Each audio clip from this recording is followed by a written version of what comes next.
You've probably heard of the phrase, cash is king. But do you remember the last time you paid cash for anything worth more than $20? Take a look at this graph by the BBC that shows how steeply cash usage has fallen in the UK between 2008 and 2018. You get a pretty clear picture. Cash is crashing.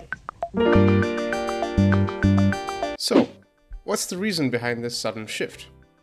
Well, a big change has come in the form of the digital payments industry.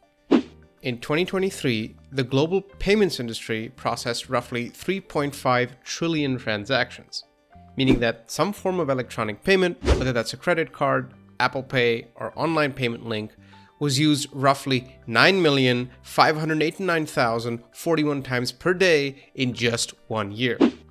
These transactions accounted for $1.8 quadrillion in value. Do you know how much a quadrillion is? Look at it this way.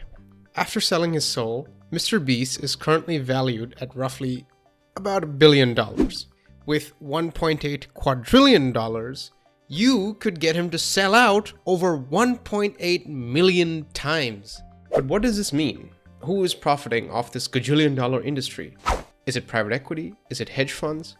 Well, it's time to come solve this money mystery and understand the secret world of the trillion-dollar payments industry.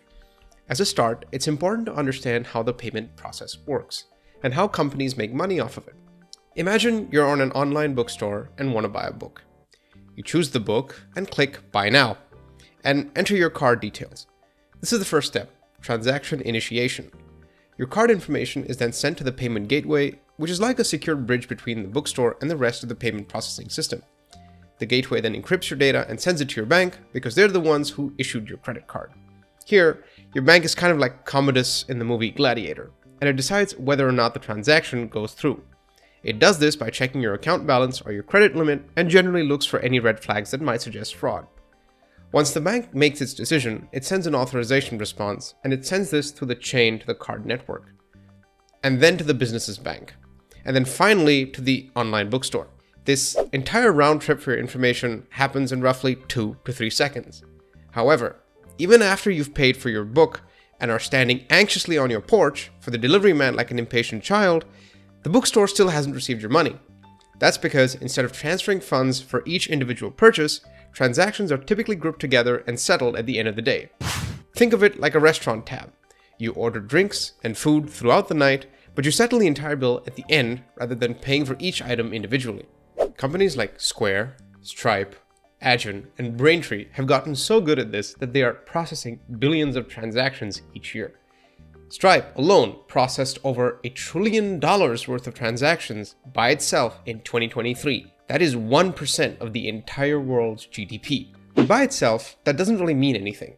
It just means that $1 trillion flowed through Stripe, and that's where the kicker of this business model lies: the fees.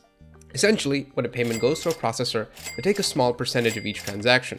These small percentages then slowly add up as the number of transactions increase. Stripe charges about 2.9% plus 30 cents worth of fees per transaction.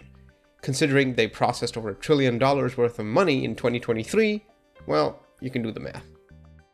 This middleman-like approach has made payment processors some of the most valuable companies in the financial world. It also makes them a favorite amongst venture capital firms like Sequoia Capital, Andreessen Horowitz, SoftBank, and American Express Ventures, because they have huge amounts of revenues, grow fast organically, and keep their margins high. But the thing is, payment processing isn't something new. In fact, normal banks have been doing this for decades. It's just that processors like Stripe do it all as part of an ecosystem. For example, let's say when you were buying that book earlier, you realized that the shop only accepts Visa, MasterCard, and American Express, because that's what the bank has told the shop it can accept, because the bank itself has ties with these card networks. But you only have a Discover card, so you'd be shit out of luck. A company like Stripe comes along, and now the way you process payments online has become 10 times easier, because Stripe took all of the backend work for you and handled it all by themselves. All you had to do was connect your bank account to Stripe. Moreover, the development experience for companies and merchants that wanted to integrate with Stripe was also leagues ahead of what it was if you didn't use them. While Visa and MasterCard get hammered in the American Senate, if there's any competition? What am I missing? Stripe and other payment processors like them continue to grow. This entire business model is also coercing traditionally non-fintech businesses to build fintech teams and products, the most common occurrence of which has become the bundling of a new payment product with their original offering. Think of it like when you order a pizza. Normally, you can choose the toppings that you want, but you cannot really choose to separate the cheese from the sauce and base, seeing as how the most basic pizza you can order is usually a cheese pizza. Similarly, many software-as-a-service businesses these days are eager to get into the payments business and are partnering with already established processors like Stripe and Adyen to create their own white-label payment products. These software-as-a-service companies create their own product, which is usually a platform or an application, and build a consumer base. And once they have enough market share and enough established consumers, they will introduce a payments app which is bundled with the main product and must be used to process all payments. So now, when a customer buys something from a store using this SaaS software, the total amount of fees paid by the store per transaction goes up slightly. Stripe still gets their few cents, but the software as a service business that operates the software now also takes a few cents off the top. The problem with this business model is that at what point do the benefits of using these processing services begin to be outweighed by the rising costs? When you run a business and someone pays you $100, you expect to receive $100. Not $97.94.